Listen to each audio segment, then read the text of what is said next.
Nah, untuk membahas mengenai apa yang sudah kita dengarkan di agenda sidang kemarin, sudah hadir bersama kami sejumlah narasumber pemirsa.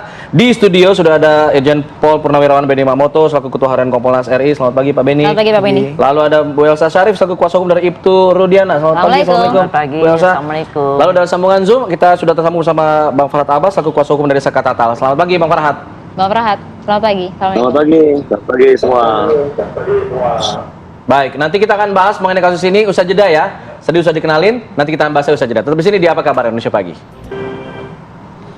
Ya, saya ingin langsung ke Bu Elsa Syarif. Kalau kita melihat dari judul kita pada hari ini, saksi ahli di sidang PK Zakat Tatal mengunci Rudiana. Kalau kita lihat Teguh Wijaya bilang nama Zakat Tatal ada arahan dari penyidik, katanya begitu. Lalu kemudian Reza Indragiri juga dengan statementnya Pak Susnodu Aji juga bilang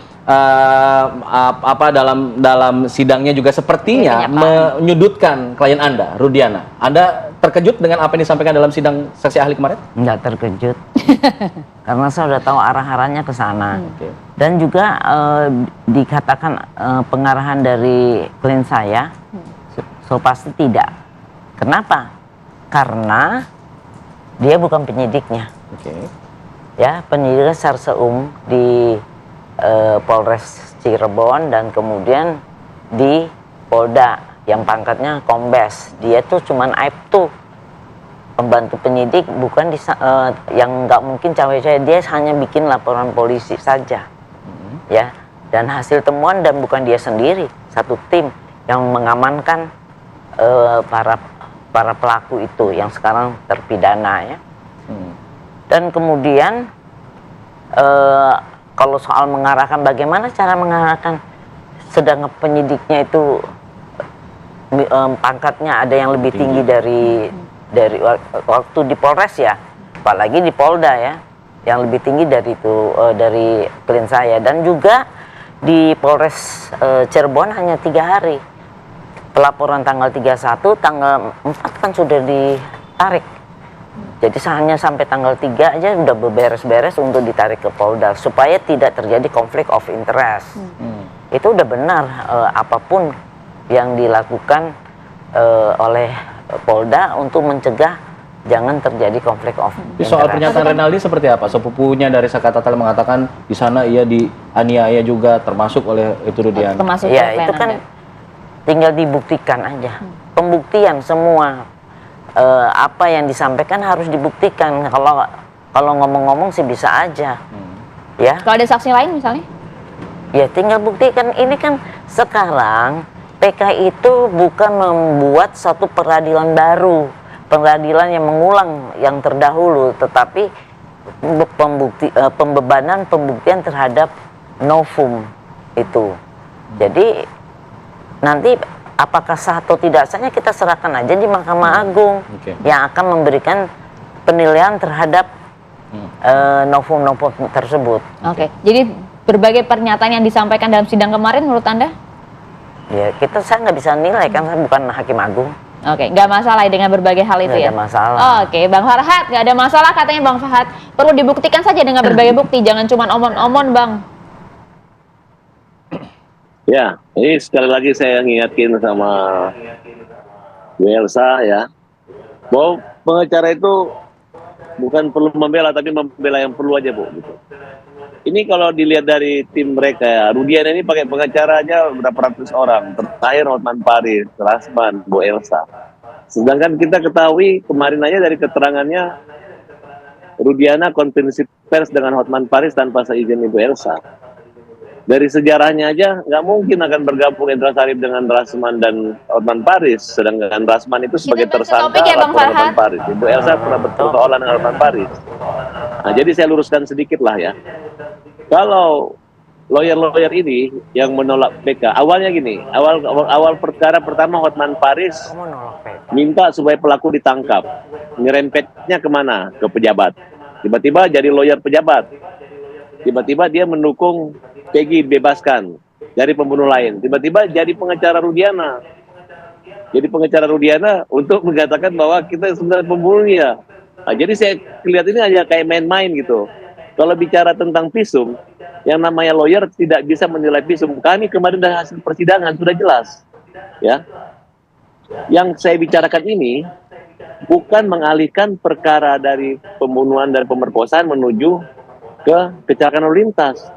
Jadi sebenarnya bukan novum yang tidak ada ditemukan, tapi mereka tidak menggunakan laporan kecelakaan yang lalu yang sudah ada, yang dimana dokternya memberi keterangan tentang adanya kecelakaan. Ya, tinggal ketika di otopsi hanya ada 2 penambahan aja, bahwa 1 kematian tidak wajar, kedua ditemukannya sperma, itu pun tidak jelas. Nah, disinilah kita gali kemarin ketika hakim memanggil ke persidangan, mulai dari luka, kenapa tidak berdarah di sini, karena ada helm, kenapa ada pecah di belakang, karena ada benturan yang begitu keras. Nah, apa bedanya kalau pukulan di pembunuhan dengan patah kemudian ada gesekan? Berarti kan berarti secara logikanya itu memang itu kecelakaan. Nah, oleh karena itu, menurut saya, ketika Rudi ditanya, Pak, kenapa Bapak waktu itu tidak melakukan penyelidikan nih? Di televisi jelas. Kenapa tidak melakukan surat perintah penyelidikan menangkap? Dia tidak mengaku kalau memukul, menganiaya. Dasarnya apa? Hotman Paris yang nanya. Jawabnya, karena ada pengakuan Aib dan Dedi. Cuman itu. Hari ini, nih ada Pak Beni dengan Ibu Elsa Sarif. Ya. Anda kan semua senior. Kalau yakin itu pemerkosaan, kalau yakin itu pembunuhan, mana buktinya? Sebutkan alat bukti yang meyakinkan bahwa itu pembunuhan dan itu pemerkosaan. Sebutkan Baik, aja. Pak Farhad, Sebutkan. kita bergantian dulu ya. Baik. Oke, kita ke Pak Beni dulu. Pak Beni, ini ada 2 statement, 2 narasi yang kemudian sama-sama saling mengukuhkan masing-masing begitu. Nah, ini juga banyak yang disorot pada saat sidang kemarin soal penyelidikan di awal 2016 lalu yang jadi perhatian. Dari Kompolnas sendiri seperti apa melihat ada pengungkapannya, apakah bisa dibilang sebagai sebuah fakta baru lagi atau bagaimana? Ya, kita semua sudah mengikuti bahwa kasus ini diawali dengan laporan terjadinya kecelakaan. Ya. Kemudian polisi turun, mindsetnya kecelakaan pasti. Oke. Nah, akhirnya ditangani, kemudian jenazah dibawa, dimandikan, berarti sudah dibersihkan. Oke. Ini kalau dalam hal proses penyidikan, olah TKP, ini ada hal yang merugikan, karena sudah dibersihkan semua. Nah, berarti saksi kunci adalah yang membersihkan. Mandikan. Dia bisa melihat luka di mana dan sebagainya. Kemudian ada rentang waktu antara kasus awal yang dilaporkan dengan penyidikan tentang pembunuhan. Rentang waktu inilah yang juga kemudian kondisi TKP sudah tidak utuh lagi. Kemungkinan hujan dan sebagainya. Kemudian juga berbicara masalah penanganan korban, ini berbeda ketika kecelakaan dengan pembunuhan. Nah, perubahan-perubahan kondisi inilah juga yang kemudian mempengaruhi tidak optimalnya proses pembuktian. Ini kita belum bicara soal CCTV dan sebagainya. Nah, oleh sebab itu, memang kemudian ada celah yang memungkinkan orang punya pendapat berbeda. Yang satu mengatakan kecelakaan, yang satu mengatakan pembunuhan. Tetapi kembali karena ini sudah melalui proses hukum yang panjang, sampai dengan kasasi, sampai dengan gerasi, sudah pernah pra-peradilan dan sebagainya. Pertanyaan kami adalah ketika menguji di pengadilan, sejauh mana kecermatan, kejelian dari para penasihat hukum, jaksa, hakim ketika menilai kasus ini dalam hal pembuktian. Bagaimana menguji keterangan saksi-saksi. Itu 2016 maksudnya ya? Iya. Nah, ini menjadi penting karena ya kalau terjadi sesuatu hal yang tidak cermat, tidak mendalam, dampaknya ada. Ya. Nah, celah inilah yang kemudian sekarang menjadi perdebatan dan kami melihatnya dari sebagai pengawas eksternal. Ada bahan evaluasi untuk internal Polri, tim audit investigasi sudah turun, sudah melakukan wawancara dengan petugas yang menangani segala macam.